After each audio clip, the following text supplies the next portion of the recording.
All right, you sexy bastards. This is Tom Torero, podcast 27. Get in there. Now, you might be listening on YouTube, or because of the wonders of technology, you might be downloading this stuff from iTunes. Finally, all the podcasts are on iTunes. I'm keeping up with the kids. I've got my Instagram going. I've got my Twitter going. Look at me, I'm getting on the social media horse. Or you could say the donkey. I'm learning to ride the donkey, first of all. All the links are below on each of my YouTube videos now, so you can keep tabs of me. I won't be doing podcasts for the next 30 days, so there's a bit of a summer break. You can catch up on the old ones. But I will be putting out some vlogs, not daily vlogs, but consistent vlogs from my travels, certainly one in each city, so you can see some global street hustle, global flow mad tomfoolery stuff. You can meet some fellow street hustlers. It's going to be good. If you want to come to the free talks, like I said last time, just go over to tomtorero.com and all the dates and the places are there, and it lets you know how to reserve a seat. First one's this Saturday the 11th of July in central London. All right, without further ado, let's dive in to today's podcast, which is another Skype interview. Forgive two in a row, but I couldn't resist when I got the opportunity to interview the one, the only famous Red Pill blogger and author, Rollo Tomassi. And we have a good old natter about the evolutionary biology underpinning game. All right, on the line from California Dreaming, West Coast America, it's Rollo Tomassi. All right, Rollo. Hi, how are you doing? I'm good, man. It's morning for you, Saturday morning. Yes. On the 4th of July. 4th of July, yes. Yeehaw. I seem to do all of my interviews on either my birthday or holidays. That's very patriotic of you.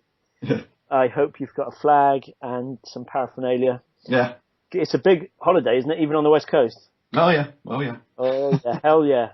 We'll have some fireworks and some brew later on. Good, mate. Well, God bless the US of A. For all our American brothers listening. It's very kind of you, Rollo, to be on the show, to be on the podcast. For guys that don't know who Rollo Tomassi is, perhaps you're more of a gamer than being online or reading theory. Rollo Tomassi is pinnacle, is central in what people call the manosphere. He has his online blog called The Rational Male. He's the author of two books, Rational Male and Rational Male Preventative Medicine. You could say I'm talking about you in third person. This is funny. That's all right. It's like on Saturday Night Live or something. But people would refer to you as a red pill writer, yeah? I would say so, yes. So for guys who follow me, but they don't follow red pill stuff, red pill is just taken from, obviously, the movie The Matrix, red pill versus blue pill. It's an awakening. It's an awareness of truth, studying what people really do as opposed to what they say they do in terms of mating and dating. So this is why I love Rollo, because as a man after my own heart, he follows evolutionary biology, behaviorism, psychology, the underlying forces behind game, and taking game to a much wider level, which is what we're going to talk about. You might, if you follow my stuff, you might have heard me talk about sexual economics, sexual marketplace, sexual market value. I've talked about this with Nick Krause. I'm sure, Rollo, you're aware of David Buss, The Evolution of Desire. Oh yeah, I love it. I love his podcast. He's got a great podcast. Has he? Yes. I don't follow him. I'd like to meet him. He's down in Texas, I think. Yes. Yeah. I'd love to meet him because when I saw him giving a talk, he looked a bit square. He looked a bit professor-like. Yeah. But if you read his stuff, it's shockingly sexual and truthful, you know? Another favorite of mine is Marty Hasselton. She's a professor out of UCLA. Yeah. Speaking the truth, I'll link these below. You've got Richard Dawkins, obviously, The Selfish Gene. Mm-hmm. Matt Ridley. A lot of guys might have read Sperm Wars by Robin Baker, but that's why I wanted to talk to Rollo today. So cheers for coming on, man. Sure. And can you give a quick overview for the guys that don't follow the manosphere or Rational Male, who you are and what you do? Well, I have a behavioral psychology background mainly, and right around, I would say about year 2000, I was at university, and I was just getting into male and female interchanges. I had also a specialization in personality studies as well, but I was following behaviorism mostly, And it was just kind of shocking to me that we would have, such a hard, concrete science as behaviorism and not, apply that to intergender dynamics. So that's when I started getting into it. I started to just explore a little bit more. I started listening to Tom Likas a little bit, and I was, he has a rough delivery, and he's a pretty, showy guy as far as the talk show was concerned. He had a terrestrial radio show back then, and started listening to his stuff, and then I started just sort of connecting the dots and seeing, is this related? Is this behaviorism related to intergender dynamics? Because a lot of what I was studying at that time was, I want to say, operative conditioning. Yep. And I sort of made the connection between how women would operantly condition men to meet their own needs or to affect their own sex. Back then I didn't know what it was called, but to affect their own sexual strategies. Yeah. And I started connecting those dots, and I thought it was really funny. So I started bringing it up with colleagues and other students, as well as my teachers at the time, and they were just adamantly against it. It was very much touchy-feely stuff, and even the guys who were like the real hardcore evolutionary psychologists were still, really hesitant to make those connections and to really, explore that. So that's what started me. And so I started getting into what would become the manosphere by getting on still am a moderator for the SOSWAV forums.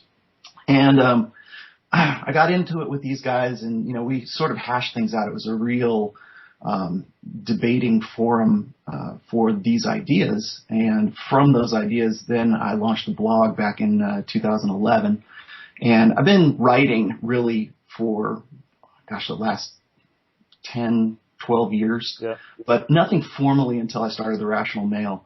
And once I started doing the blog, then I had people saying, you really need to put this into a book so that it's more accessible. It's one thing to have a blog and have people take you seriously because you have a blog, but it's another thing to have, printed material in their hands and know that, the people who wouldn't take the internet seriously take a book seriously. Yeah. So I pretty much just codified all that into one book. And quite honestly, I thought that would be the only book I'd ever write. Yeah. So I tried to, put as much, material as I had for, at that time, probably about 10 years. And, then I decided that, I was coming up with some other ideas at the time. I was, I just published. I was just learning how to do self-publishing. Yep. And while I was doing that, of course, I'm still blogging and still just sort of exploring ideas over and over again. And I came up with another series on the blog called Preventive Medicine. And that sort of morphed into the second book because I always had people hit me up and say, man, I wish I would have had this material when I was, 20. Where were you when I was 20 and didn't know anything? Yeah. And so I'm like, okay, well, fine. I'm going to write a book that's going to address those things, what you can expect from women throughout their various phases of maturity. And so that was really the intent for Preventive Medicine. I will probably end up doing a third book later on. I haven't decided what exactly that's going to end up being, but I've decided that the Rational Male will end up being a series of books, and I'm just to sort of see where it goes from there. I don't really have any concrete plans just yet. I mean, the second book just came out in March, so I'm just going to let that sit. And the first book still is selling crazy good right now, and it's really getting out there into the mainstream. So it's good to see that happen too. So, but that's what I've been doing. And that's mostly about me. What surprises some men when they come across your stuff is that you're a married man, despite you had your player years, and you clearly understand these dynamics live. Was that when you were at uni? Actually, no. Just to give you a little bit of, you can look this up on my blog, but just to give you a little bit of personal history, I grew up in Los Angeles. I went to community colleges in Los Angeles. I didn't go to a university until I got to Nevada. But during my formative years, I guess, from the time I was about 19 until I was about 24, 25, I played in various semi-professional bands in Hollywood, in the Hollywood music scene at that time. Yeah. And we're talking about the late 80s into the early 90s. And, I had my player times. Most of the times, I wouldn't really even call it playing because I was just doing what I felt was natural. Yeah. I knew I wanted to get laid. I certainly wasn't in the music business to get, to make money at it because nobody was making money. Yeah. It was there to be showy, and it was there to hook up with chicks, and that's all I did. Yeah. And so if I have a game, it was really sort of a natural default. I had a talent, I had a look, and after a while, I figured out how to parlay that into, getting laid semi-regularly. Yeah. I've had a few girlfriends at the time that were, semi-long term, but yeah, I had my player years, and then I got married when I was 28. So. Well, this is great because it gives you a much broader view, you could say, than guys who are purely into it as pickup artists, guys, just solely focused on just getting laid. Right. Well, it's much more of I don't want to say it's a science, but it's much more a schedule. There's much more of I don't want to say a scheme, but there's much more of a strategy to it now than there ever was, when I was, in my 20s. Yeah. So yeah, there's definitely that was really kind of what got me into behavioral psychology in the first place, figuring out, why we do what we do, The irony for me coming across your stuff and David Buss or Robin Baker is that at university I studied biological sciences. Mm-hmm. I studied with Richard Dawkins as one of my tutors.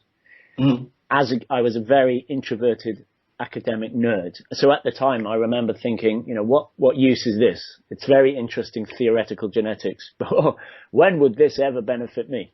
Right. And then disregarding that, going into my much later player years, having my fun, and then coming full circle to realizing that my outer behavior and the outer behavior that I was seeing with girls that I was trying to pick up was exactly, surprise, surprise, explained by the genetics that I had learned 10 years before at university. And reading your blog was like, it is joining the dots. So you're taking very theoretical science and applying it to very practical pickup, because I think, as Krause has said, pickup and pickup artists are gathering all this data and they don't really know how to explain it. Mm-hmm. So you need a man with feet in both camps. Do you know what I mean? Yeah, of course. I also I think that being able to apply. Nick was saying something about that. Game enthusiasts, I guess, for lack of a better term. People who are out there in the field have done more experimentation than anybody can do. Any scientists, for lack of a better term again, can do in a controlled experiment. So when you're out there, you're actually performing experiments and seeing what works and seeing what doesn't, and then coming back with that and saying, here's what worked for me, see if this works for you. Yeah. That's really what the Manosphere is. The Manosphere is a collection of guys. It's guys getting together and saying, here's my experiences, here's what I've seen will work, and here's how I got screwed, and here's how I got burned, and here's how I got I was successful at it, and here's how maybe you can try it too. My experiences are going to be way different than somebody in India's, you know. And I have people from South Africa hit me up. I have people from India hit me up, from all over the world, and we're sharing experiences. So it's really one big, large, testing bed for everything. Because one of my issues with the Manosphere, in that I haven't gone deep into it, is that if you read this knowledge and you have an overview, you have an understanding, but you don't take action, or you don't have the opportunity to take action, I think it can very quickly descend into negativity or bitterness, anger. Certainly when I read The Selfish Gene as a geeky nerd, I was very, very depressed by it. You know what I mean? Discovering this knowledge without being able to do anything about it is like a prison. Yeah, well, you already mentioned before, I have a post, and actually it's in the first book, The Bitter Taste of the Red Pill. Yes. And what that was intended to address was that you're going to experience that. You're going to, when you have that transition from going from an old way of thinking into a new way of thinking, when you become red pill aware, you really get into. I mean, I have another post called the five or six stages really of unplugging, and they go through anger, frustration, disbelief, things like that. Basically, the same five steps that you go through when you're accepting death. And in a sense, part of you is dying because that blue pill idealism, that blue pill hope, those blue pill goals, those things that you've always been taught, by Disney movies. God, I just watched that Pixar movie with what was it, Inside Out, and it's depressing and it's funny at the same time because I'm seeing things that I know, through my own experience and through my own red pill lens.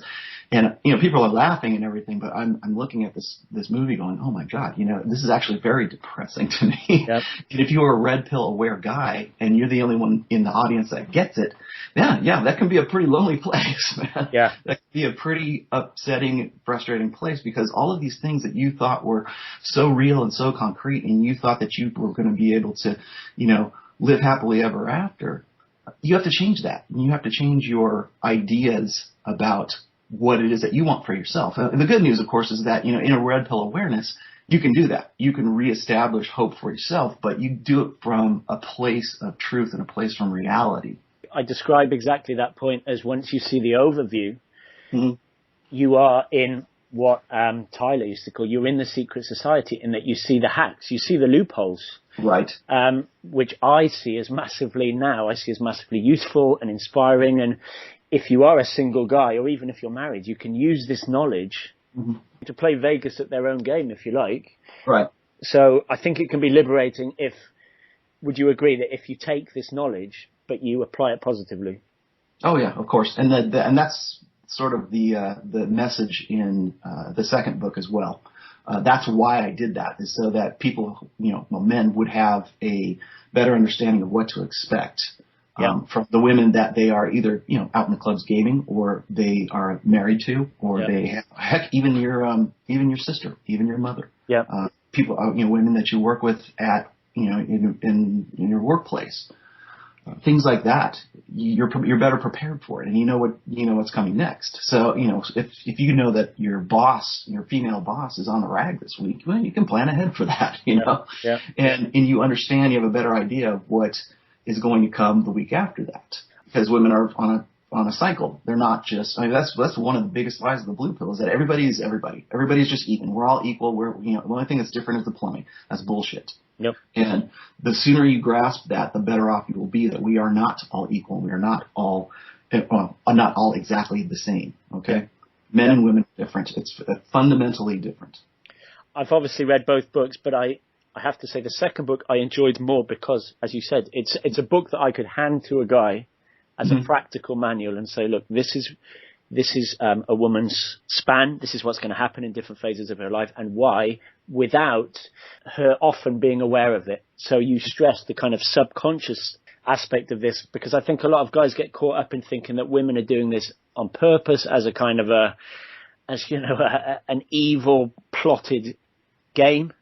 When as a biologist, I see that if I don't blame women as a pickup artist, if I just use this knowledge, as like I said, to improve my action taking, I think it's very easy to see this knowledge as women doing this on purpose. Do you know what I mean?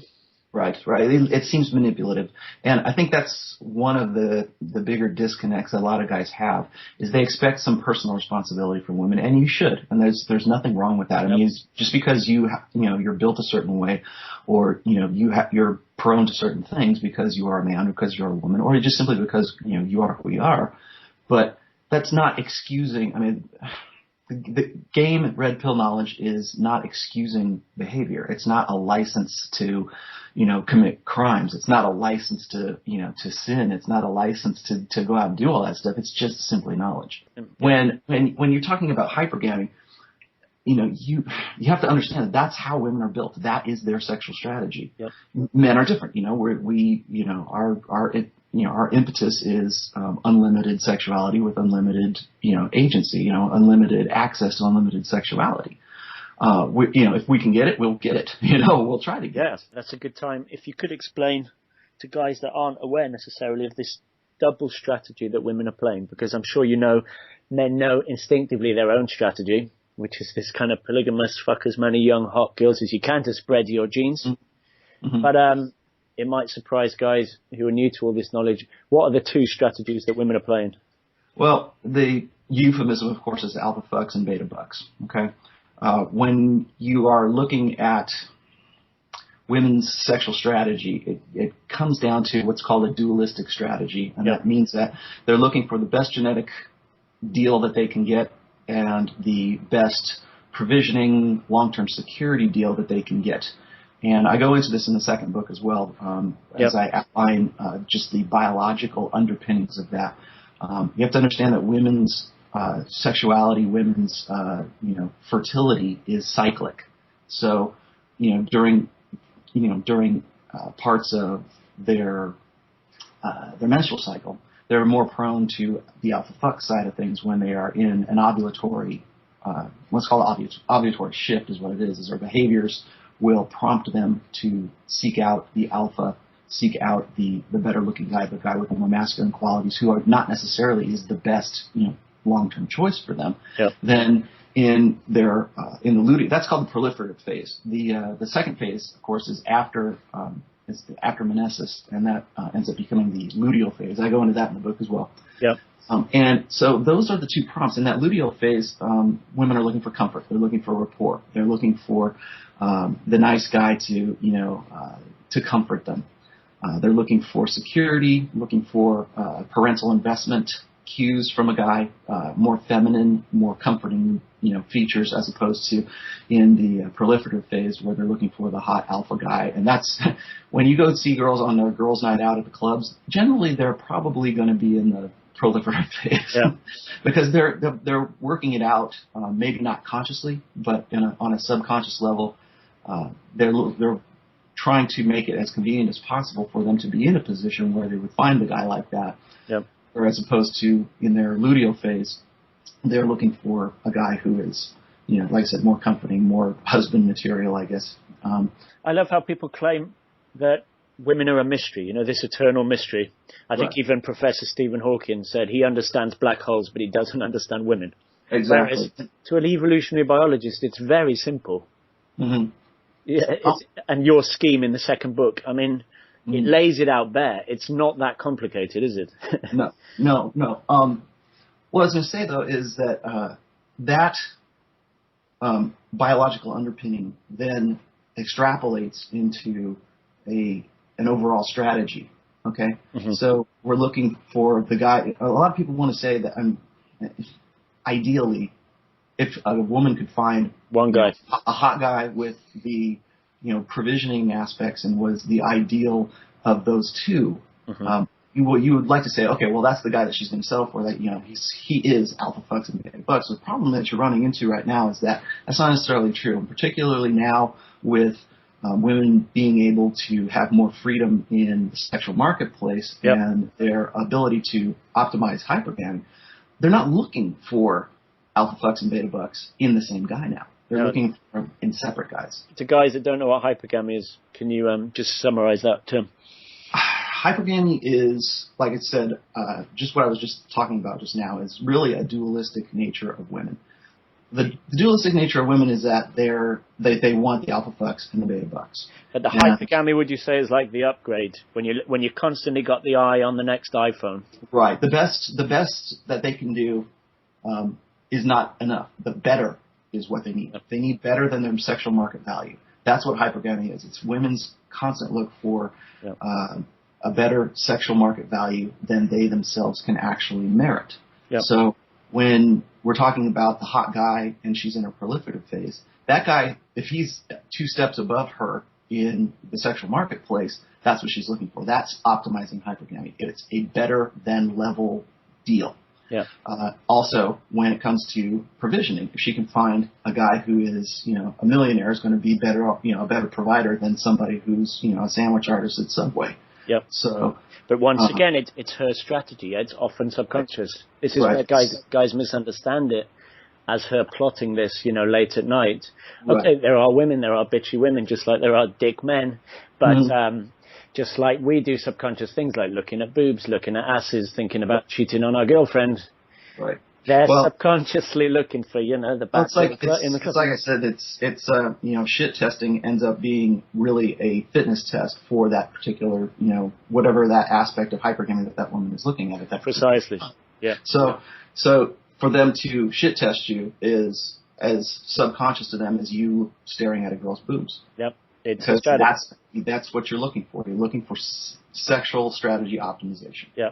This is a point that I really wanted to talk about with you. In seeing game as much wider than what the pickup community or people who are fascinated by pickup artists, game, because people will say things like, well, I'm married, so I'm not in the game. I'm out of the game. I don't like playing games. Pickup is manipulative because it plays games. And that's just a complete misunderstanding of life on Earth, and survival and replication being the ultimate game, or business being a game, or marketing being a game. Can you explain why game is not just pickup? Well, I would say that game has a lot more applications. The way I define game is, I separate it from red pill awareness, is that red pill is really, I want to say the theory. Red pill is sort of awakening yourself to the truth of what's going on with you and women and the sexual marketplace. And that's not necessarily just the sexual marketplace, because like I said, it can be you working with a female boss. And you're never going to fuck a female boss, but you can still have a better work life because you know game, because you know red pill, you're red pill aware. Same thing applies for a married man. Athol K has his Married Man Sex Life blog, which I think has really kind of gone a little bit purple pill in the last, few years. But, originally the intent was to apply red pill awareness to marriage, married men. Yep. And how they can get along better, or how they can have a better sexual relationship with their wives. These are guys who are already locked into, a long-term commitment. So they're going to want to be able to use this knowledge and use these techniques to, I won't say game their wives, but to certainly have a better idea of what they can expect from their wives. That's why I just find it so odd when people deny game, because if you're running a business, free market capitalism, or you're playing chess, or you're doing anything with strategy, which is what survival and replication is. Right. You're in the game whether you like it or not. And I find it fascinating that there's this recent kind of nostalgia, sentimentalism. I've read on the Manosphere where guys are saying women were so wonderful before all these recent sociological changes, when there's always been alpha males and beta males. There's always been upgrading. There's always been these sexual behavioral traits. Do you know what I mean? These are millions of years old. Well, I have I got a post, I think it was about two posts back, but it was actually from an older post where I was sort of exploring the idea that we're in some era of this total degeneracy, and that that it's such a shame that women are like this now. Well, you know what? If you go back and you look at the records for illegitimate births during World War II, and you look at how women would cozy up with German soldiers during the war, or you look at the people, look at the I have the stats on that post, but it's illegitimacy, or birth illegitimacy, as well as abortion during that time, is really shocking, because we look at that generation as being very romanticized. We look at the World War II generation as the greatest generation, right? And they were just as susceptible to hypergamy and to sexual marketplace strategies as anybody else was. It's just that the time was different and the conditions were different. We didn't have as wide a spread of birth control. I mean, we had rubbers and stuff like that, but they did not have hormonal birth control back then. Precisely. I love the phrase, a beautiful phrase, genetics loads the gun and environment pulls the trigger. Right. But the genetics of what makes pussies tingle has existed for millions of years. Yes. So I'm not particularly worried when guys send me emails like, oh no, man, Tinder's ruining day game. I say, man, an alpha male is an alpha male. I mean, don't you worry about Tinder. But I agree. Environment has shifted. But there'll be something else that replaces Tinder at some point. Of course. The fundamentals, the nuts and bolts of it are still the same. And the game moves are still the same. The chess moves are still the same, of pre-selection and jealousy, and you know what I mean? Right. There's nothing new under the sun. Nothing new under the sun. You mentioned the word purple pill, which I've scribbled down as well. So guys from the Matrix will know of the red pill, manosphere, red pill awareness, and the blue pill, kind of beta stuff. But there's this recent trend, certainly, I've spotted, even in the pickup community, for purple pill blogging, purple pill vlogging. Can you explain what purple pill is? I see purple pill as sort of a watering down of the red pill. Yeah. And what I see that is, and most of this comes from the life coaches sector of, if you want to call it the manosphere. I wouldn't even call that the manosphere, because most of that is just simple formulaic advice. Some of it has a little bit of red pill, truths to it, but it's sort of a marching back of the red pill in order to make it a little more palatable to guys who are still hung up on blue pill idealism. They want to still, like I said, when you get to a point of red pill awareness, it can be very depressing. Well, I think that there's a want to march it back a little bit. There's a want to say, well, it's really not as bad as all that. It's not as bad. It's just that they don't realize that they can create hope in another set of circumstances. And I see that that's what's coming up with a lot of life coach bloggers. And they generally are selling something. And not that, hold that against anybody, but if you look at the stats for most of these guys, they have a very high,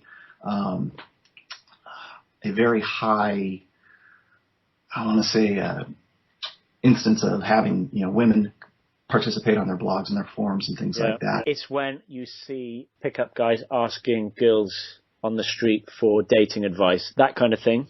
Mm-hmm. I see it as a marketing move, because I really think I know a lot of these dating coaches, life coaches, and they are teaching what's always been taught. It's still a pickup boot camp, but it makes it, as you said, more digestible. Then you get more clicks if you say that it's about Tony Robbins-esque things. You know what I mean? Well, it becomes more female-friendly. More female-friendly. And interestingly, after that Julian Blanc RSD storm, many guys, I think, just became fearful of what they were doing and saying. It's like when Darwin said God is dead, and there was obviously that backlash. So guys, a lot of pickup companies overnight switched to saying, oh, we're not teaching pickup, we're teaching self-development. Right, self-improvement. And that's like I said, there's nothing wrong with that. But the problem that I have is that they're not embracing, red pill truths in their totality. Yep. Like I said, it's a marching back. It's making the blue pill more palatable because they want, they want a broader readership, of course, but they want it to seem a little more optimistic, a little more, and there's nothing wrong with being optimistic about things, like I said, but it's just that when you go and you water things down and you sort of push people back towards that blue pill idealism, that's when you start running into real problems. Exactly. It's when it becomes the creationism thing of education in schools. When I'm only bothered by it when a coach is teaching students, let's say about natural game with elements that are quite clearly wrong in terms of how men and women interact. Then that's the equivalent of creationism teaching, isn't it? I mean, that's... Well, it's like when I was in the beginning of the interview here, I was letting you know about, my experience with behaviorism. I was talking to, professors who were, very academic, guys who were very nuts and bolts about that's one of the reasons that behaviorism appealed to me, because it was nuts and bolts. It wasn't this, new age, touchy-feely, humanistic type stuff. It was like, here is how it works. The only proof of motivation for a behavior is behavior. Precisely. It's what it is. But yet here I am still telling these guys, hey, look, women are doing this behavior, or they're evoking, or they're doing behavior modification with men, and they're like, oh no, that can't be. People are above that. We know better, and therefore we can control that, and that just blew me away. I was like, how can you guys be so nuts and bolts and still be touchy feely when it comes to stuff like this? I think because you've got that layer that it's such a dangerous hush hush topic in terms of being politically correct, and that's why I remember when Sperm Wars came out, and that was a very controversial book. Selfish Gene still is, and God knows how much hate mail David Buss gets. But I admire him for just, as you said, he said, this is not how we say we behave. This is what we actually do. Yeah. And people find that very alarming, men and women. because it hits a raw nerve. You know, this is how women are behaving. This is what men really want. Right. And I think that, I mean, just to move things along here, I think that men are becoming more and more aware of that, and if they're not becoming accepting of it, they're becoming more aware of it. I go into the book in the second book about open hypergamy and how it's being, proudly being flaunted to men right now in commercials, in like the movies I was just saying. Yeah. Openly. You watch the commercials at the Super Bowl, and you will see at least 6 commercials that play on open hypergamy. Yeah. And at some point, even the most blue pill guys is going to go, you know what, this is a raw deal. Yeah. This isn't working out for guys, Yeah. Oh yeah. I meet men, or I get emails daily where just the light switch has gone on, Mm-hmm. But that's good. As long as it leads to positive action and them getting a better outcome, that's fantastic. Exactly. Again, that's half the reason I wrote Preventative Medicine, to sort of, push that along and say, hey, look, here's what's going on. And the next time you see this, you'll see it. I was about to say, that's the book I'd give people as like a hands-on manual, because it goes hand in hand with what I'm teaching. What have I scribbled down here? Yes. Another controversial topic, or something misunderstood, because when pickup guys think of a relationship or they think of marriage, they're painted as very binary things, like pickup artist alpha, marriage, loser beta. Mm-hmm. And now people are almost shamed in having relationships and being married. Can you talk about, obviously, marriage from a place of strength versus a chody kind of desperation marriage? Well, I learned a long time ago that if I didn't man up, I was going to end up being divorced. If I didn't, man up is such an over-abused term right now, but what I mean by that is if I didn't accept the red pill, if I didn't accept things the way they are, just for the sake of not only just my marriage and my relationship with my wife, but also for my family, also for my daughter, also for my living arrangements. I mean, you think about the things that are contingent on being married and having a good, if that's the direction you want to go, if that's the lifestyle you choose, because I look at marriage as a lifestyle choice. Yep. Okay. If you want to be single, into your 80s, fine, go at it. I've said this before, as if I were to find myself single tomorrow, I would never get married in this state right now. Yeah. Because I know too much. Yes. So I have a very good marriage. I've been married, I will have been for 19 years on the 20th of this month. Congratulations. Yeah, thanks. And I don't necessarily see being a married man as being a bad thing, or being, you're automatically a pussy if you get married. Yeah, I understand the dangers. I understand that tomorrow everything could change. I understand that the risks that are inherent to a guy when you are a married guy. You take on a lot of that, and you need to understand that. In fact, if there's any reason for like preventive medicine, it's so that you know what you're getting into. Yeah. I'm not against marriage. I'm against, I didn't see it coming marriage. I'm not against, having kids. I'm not against being a father. I mean, I have a different experience than a lot of guys do. I have a kid. I have a 17-year-old daughter. I've been married for 19 years. I've also been a player in the, Hollywood music scene back in the days. Yeah. I've had a lot of life experience. Forgive me for seeming, for glossing myself or anything, but it's like I have a broad experience that I think most guys don't have. Oh, this is good. That's the position that I write from. So if I were to be just a player until I was, 60 or something like that, that's going to be a different experience. And, God bless, the guys who do that. Yep. But their experience is going to be different than my experience. And I think that you can apply red pill truths to marriage. I've done so. And I would credit my wife with actually expecting those things from me, expecting that kind of, that sort of positive masculinity that I've come into, and I've come into in a state of marriage. No, I love it. I think of even the Chris Rocks or the Patrice O'Neills. Right. And these guys aren't bachelors, or these guys are not single guys. These guys are coming into relationships just being men. Right. And as you said, loving the fact that if you date or marry a feminine woman, she is bringing out the man. She wants the man. I only preach against marriage if it's A, the guy saying he wants to escape from the sexual marketplace, or B, he says, I want to find, there's the one in the universe. Right. And I met her when I was 17 at school. Right. So that's a misunderstanding.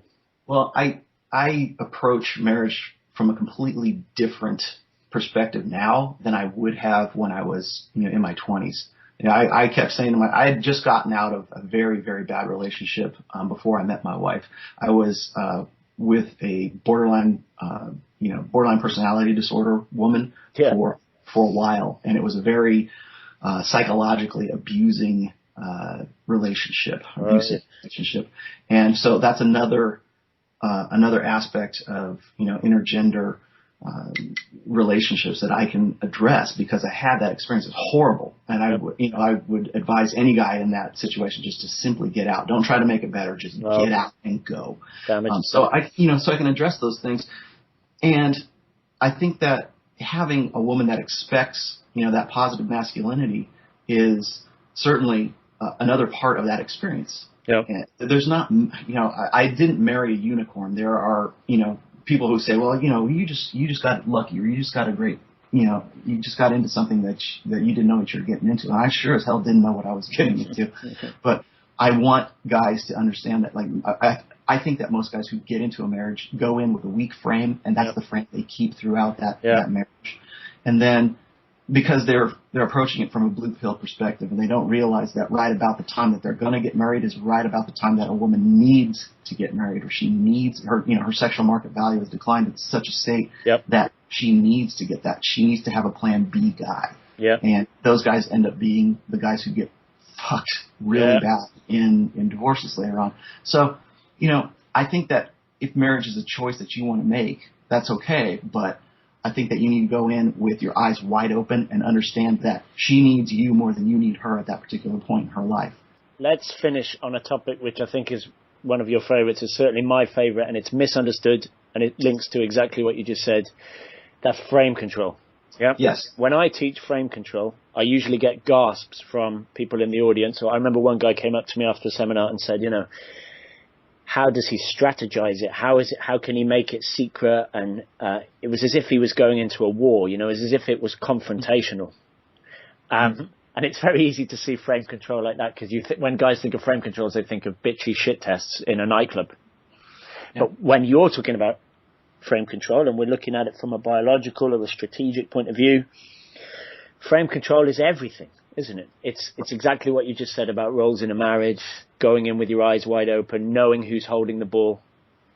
Well, I was telling in the last interview with Christian McQueen, I was telling him, a lot of people say, well, you just have to game your wife all the time, and that's so much effort, and that's so much, who has the time for that? How exhausting would that be? And I'm like, I don't game my wife. It's just who I am. It's just how I go about living my life and interacting with her. So, because the frame is there, she expects me to be a positively masculine decision maker for our family, before, as a husband, as a father, and as a man. Yep. That's what she expects from me. Yep. And she doesn't want to be in control of the frame. Yep. There are a lot of people think, oh, well, they have wives that are like very overbearing, and they've allowed them to get into that situation because women feel, if they feel insecure about a guy, or if they feel like he's not going to step up to the plate, she's going to go and do it herself because she needs to. She's forced into a situation where don't enjoy it. They don't. As Patrice O'Neill says, they don't want to win; they want a winner. Yes, and exactly. They'll resent you. It's a test. If they're taking the ball, they're waiting for you to take it back. I always think it's like a good teacher or a good parent, and you obviously know more about parenting than me. But from my teaching point of view, children push against your boundaries because they want you to lay down the boundary, and they love it. Right. So rather than seeing frame control as this horrible, gamey, manipulative thing, I celebrate it. As you said, the woman is giving you a chance, or is hoping that you will take back the frame. And that goes against a lot of what we're taught in a blue pill context. Of course, we're all equals. You need to support her. We need to be all on the same team, and we all need to, express ourselves equally, and we all need to have and it's bullshit. Yeah. Because we are different, and once you start taking over that frame, and once you start taking control of that, you'll see how quickly that she will either completely chomp the bit because she doesn't believe you, or she will acquiesce. Yeah. Yeah. Nice. So not getting bitter, but getting real. And preventative medicine, for those listening, that's super clear on everything that me and Rollo have just discussed. Where can men find this fine book, Mr. Tomassi? It's on Amazon. You can also come to my website, my blog, which is therationalmale.com. Yeah. And a lot of my stuff, I keep my books very affordable. The first book was only $9.99, and I make a good living doing what I do for a living. So I'm sure I make money off of it, but I only price my stuff to make them affordable and make it accessible, because I'm more interested in people getting their hands on this, and I'm actually more interested in guys getting the actual physical copies of the books, because it's good for them to have that. Yeah, and if you're listening to this podcast on YouTube, then the links for everything we've talked about are below. If you're listening on iTunes, then just head over to my YouTube channel and to find all these physical links to the authors and the scientists and the topics that we have talked about. Wow, that was a lot of stuff, Mr. Tomassi. Yeah, crammed it into an hour. Crammed it in under an hour on the 4th of July. Nice. Raising a glass to the USA and to everything you preach, teach, and write about. Thank you very much for coming on, man. Good. Thank you. Thanks for having me.